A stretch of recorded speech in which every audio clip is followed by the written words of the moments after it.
So we just got the most amazing piece of content from behind the scenes from one of the chosen crew, and I've been poring over this calendar piece by piece, and I'm trying to pick out the most interesting parts in order to show you guys. And so things like we now see Peter's house being one of the main places that they're going to be filming and doing these different things. We also see how often they're going to the Jerusalem Sanhedrin or to the Capernaum synagogue, all of these different locations. It's really amazing. But this one's actually pretty interesting. We actually get a specific location here that we haven't heard of before in The Chosen. And here it is here.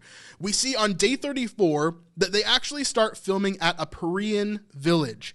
Now, I know that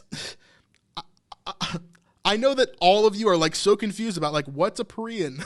I was too, but we're going to go into it together. So let's jump into this. And as you can see, if we continue this video here, you can see in that top section here, Perean village, Perean village, Perean village, Perean village, and that's episodes 6 and 7 there.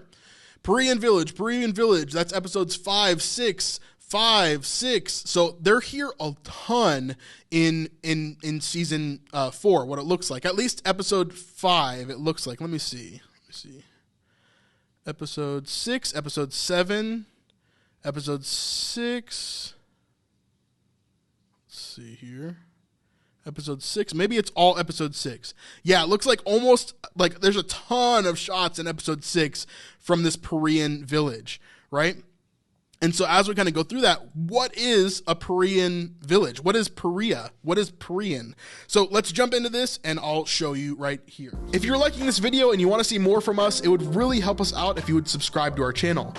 YouTube really takes into account how much people like and subscribe and look at different videos. So it would really help us if you were to give some of those signals to YouTube so that they know our channel's good and it deserves to grow. Anyway, let's get back to the video. So if we go over to this, this is a great website, gotquestions.org. If you ever have a question biblically about anything, this is a great help. So I'm going to read you some of this so that you can get a better idea of what Perea is and where it's kind of coming from. So Perea is actually not a word that's in the Bible, but it is a location. It's an area that Jesus did ministry, but this is a huge connection to John the Baptist as well. Now, Machaerus, which we know is the fortress in which John actually dies, is actually in Perea as well. So it's kind of the other side of the Jordan.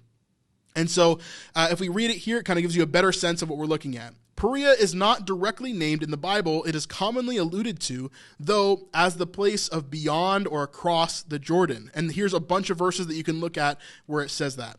Both Jesus and John the Baptist traveled into Perea during the time of their ministries, and the area was under the jurisdiction of Herod the Great, and later Herod Antipas, which is who we're under during the chosen time, okay? Herod Antipas is the one that's in charge. Herod the Great died when Jesus was just a baby. The Bible does not give specifics about the geography of Perea, but the Jewish historian Josephus names the place and details its geographical information and in the Wars of the Jews. He describes Perea as containing rough desert in addition to land watered by springs where olives, grapes, and palms were cultivated.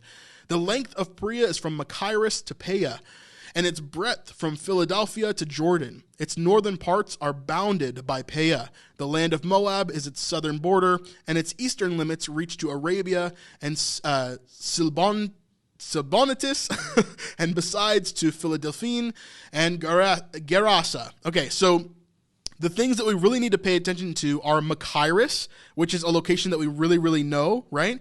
And so that kind of gives us a general idea of where this would be and why the Chosen would be adding a Perean village to the show.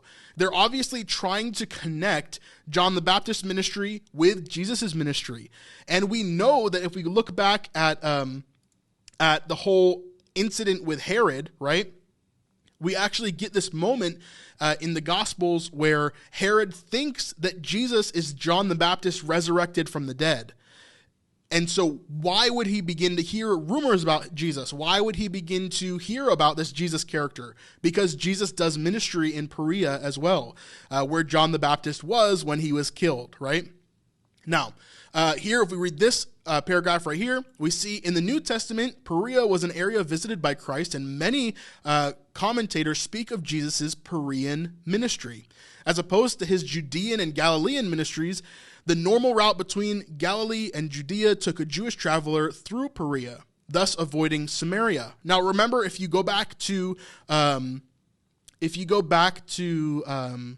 episode or season 1 of The Chosen, we actually hear about Matthew talking about how they shouldn't walk through Samaria because it's dangerous. So they should go a different direction, which is going to cost them more days of walking, right? This is kind of what he's talking about. He's talking about going through a different route altogether so that we can get to where we need to go safely. But actually here, it's showing us that that is very much the case for many of the Jews. They would walk through Perea instead of going through Samaria, which is kind of the middle of the section of what we know today as Israel. So anyway, although there is also much activity in the section of Luke that occurred outside of Perea, it also seems likely that Jesus visited Perea in Matthew 19 and John 10. Matthew relates that Jesus left Galilee and went into the region of Judea to the other side of the Jordan.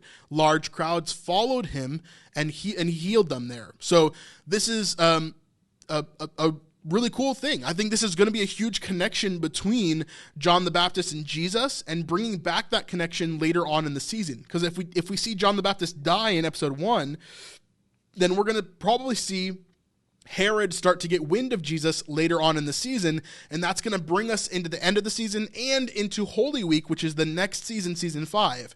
So if episode 6 is kind of that turning point where Herod hears about Jesus because he's working in these Perean villages, then that's really cool. I think that could be an amazing kind of tie-in there. That would be really, really interesting. But we see them shooting a lot at these Perean villages. So that's really, really interesting for me. Absolutely. Thank you, Abby. Yeah, you've been around for a long time. I'm so glad to be a part of this community over the past few years. It's been fun seeing all you find. Yeah, thank you so much. I was thinking about it today. I need to get that clip of Dallas from a few years ago. I guess it was like a year and a half ago when we went to the Christmas event in Washington, D.C. To see the Christmas with the Chosen thing. And he says in that interview with him, he goes, I was like, what do you think about us finding all this stuff and doing all this? He goes, I think it's fine. You know, like you're serving a purpose in the community and blah, blah, blah. I just wish you weren't so good at it. So I need to get that clip and like have it as something like a sound bite I can press during live streams would be so funny. First of all, thank you for being so kind to all the content creators. Thank you for being so kind to us and, you know, being willing to like, you know, not claim every single one of our videos and and allow us to kind of do what we do. I really appreciate that. Yeah. But in general, how do you feel about us ruining some of the surprises for The Chosen? I wish you weren't quite so good at your guessing. You're clearly the best.